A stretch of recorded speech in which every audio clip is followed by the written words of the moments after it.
Егер де келіндер ойындағысын айтса. Қалдарың қалай? Қош келдіңіздер. Бір продукт жоқ, ефтем уақытта келіп қалдыңыздар. Түрлетіңіздер, қазір құр шай ішеміз. Енді осында ұрыс деп отырсың ба? Ұлым ішпейді, чекпейді. Одан артық қандай күйеу керек саған? Дұрыс айтасыз. Бар кінә өзімнен деп қоясың. Әй қызым, ана үйдегі барлық паластарды жуу керек. Қызым деп барлығын істетіп аласыз әйтеуір.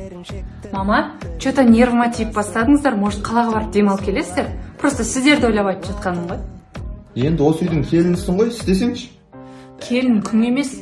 Ол да біреудің аялап өсірген қызы. Сендер жұмсасын деп берген жоқ. Деу қайда бізге? Кәне қайсын көтеру керек, мама?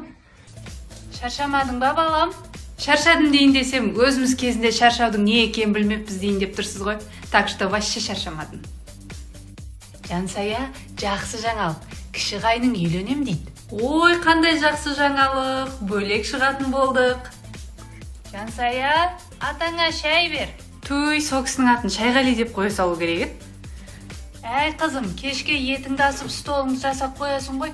Қаладағы туыстар келе жатыр. Со кісілер неге келе береді осы дейін десем, келесі апта төркінім келеді екен ғой. Жарайды. Жансая, шек қарын тазалай берші. Туй, енді жүрейін сол қолын сасып. Басқа біреу жоқ па тазалайтын? Деп қоясың. Кәне мама, қай жерде?